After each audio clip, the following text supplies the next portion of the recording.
दोस्तों आपका मेरे चैनल में स्वागत है। आज हम निफ्टी 50 देखते हैं। निफ्टी 50 में अगर आप ध्यान से देखें तो यहाँ पर एक था रेजिस्टेंस, उसको वो तोड़कर हायर रखा है और यहाँ पर पहले एक सपोर्ट की तरह काम किया 23,500, फिर एक रेजिस्टेंस की तरह काम किया, फिर अब रेजिस्टेंस तोड़ चुका है। तो अब ऊपर अगर आप ध्यान से देखें तो 25,000 पे एक रेजिस्टेंस है, 25,000 के करीब एक रेजिस्टेंस है, वहाँ तक मार्केट आ चुका है। अगर यहाँ पर आकर एक वीक और आकर यहाँ पर अगर कंसोलिडेशन करके नीचे आएगा तो हम लोग यहाँ 23,500 के करीब शॉर्ट टाइम फ्रेम पे जाकर देखकर 1 आवर या 30 मिनट्स पे देखकर देखेंगे कि वहाँ पर अगर हाई लो बना रहा है तो उसके ब्रेकआउट पर ट्रेड लेकर 25,000 तक वापस हम देख सकते हैं। और नहीं तो दूसरा चांस ये है कि ये इसको ब्रेक कर दे, 25,000 को ब्रेक कर दिया तो सीधा अगला टारगेट आ जाएगा 26,000 तक। 26,000 तक फिर कोई नहीं रोक पाएगा। तो अब हम देख लेते हैं वीकली। तो हम देख रहे हैं कि स्ट्रॉन्ग बुलिश बन रहा है, वीकली तो है, स्ट्रॉन्ग मोमेंटम है बायर्स का। अब हम डेली चले जाते हैं। डेली में थोड़ा यहाँ कर रहा है कंसोलिडेशन, अगर आप ध्यान से देखें तो यहाँ डेली में कर रहा है कंसोलिडेशन एक यहाँ पर बन चुका है एक बॉक्स पैटर्न। अगर मैं आपको दिखाऊं तो ये बन गया है पूरा एक बॉक्स पैटर्न।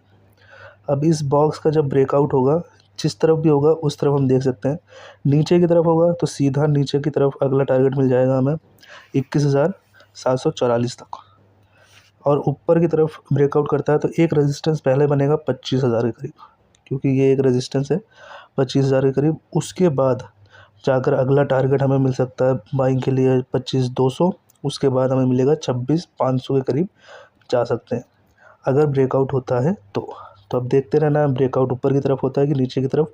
बॉक्स पैटर्न के करीब मैंने बना दिया और आप देख सकते हैं ये बॉक्स पैटर्न अच्छा खासा दिख रहा है कि इसके अंदर मार्केट इस समय कंसोलिडेशन कर रहा है, अपने रेजिस्टेंस के करीब आके कंसोलिडेशन कर रहा है। यहाँ पर जितना कंसोलिडेशन करेगा उतना ही मजबूती है कि जिस तरफ तोड़ेगा उस तरफ अच्छा जा सकता है। अब हम 1 आवर देख लेते हैं, 1 आवर पे क्या बन रहा है।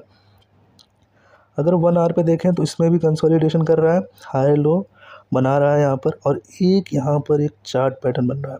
अगर मैं आपको दिखाऊं तो अगर आप ध्यान से देखें तो एक ये एक चार्ट पैटर्न फॉर्म हो रहा है, देख सकते हैं। अब हम इस पे क्या कर सकते हैं, इस चार्ट पैटर्न को लगाकर अब जिस तरफ ब्रेकआउट होगा उस तरफ एक और स्विंग का ब्रेकआउट होने के बाद ट्रेड लेना है। अगर हम देखें तो यहाँ एक रेजिस्टेंस है 25,000 के करीब, 25,000 के करीब यहाँ पर एक रेजिस्टेंस आएगा। अगर इसका ब्रेकआउट होता भी है तो 25,000 पे एक पहला रेजिस्टेंस आएगा। 25,000 अगर ये वहाँ पर जाकर एक स्विंग तोड़ता है तो हम जाकर 26,500 तक जा सकते हैं।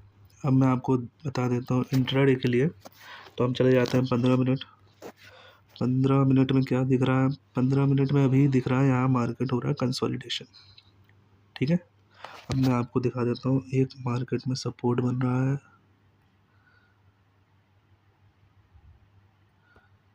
और एक बन रहा है रेजिस्टेंस।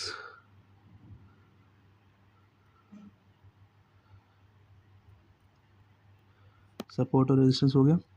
अब हम यहाँ पर देखेंगे करीब, अगर इसको ब्रेकआउट होता है, इसका ब्रेकआउट होने के बाद एक स्विंग देखेंगे, एक स्विंग का जैसे ही ब्रेकआउट ऊपर होता है तो ट्रेड लेंगे और माइनर से एक स्टॉप लॉस होगा नीचे तक का, जहाँ पर ये स्विंग बना होगा। उसके बाद टारगेट होगा अगला 25,000 के करीब ऊपर, अगर ये ऊपर सपोर्ट तोड़ता, रेजिस्टेंस तोड़ता है तो। और नीचे अगर हम जाएँ तो नीचे सपोर्ट है, सपोर्ट तोड़कर एक स्विंग का वेट करना है। एक स्विंग जैसे ये तोड़ेगा तो नीचे हम सीधा जाके देख सकते हैं 23,800 के करीब, 23,800 के करीब, और उसके स्टॉप लॉस हो सकता है ये छोटा सा। अगर मेरी वीडियो अच्छा लगे तो लाइक करें, शेयर करें, सब्सक्राइब करें। Thank you guys.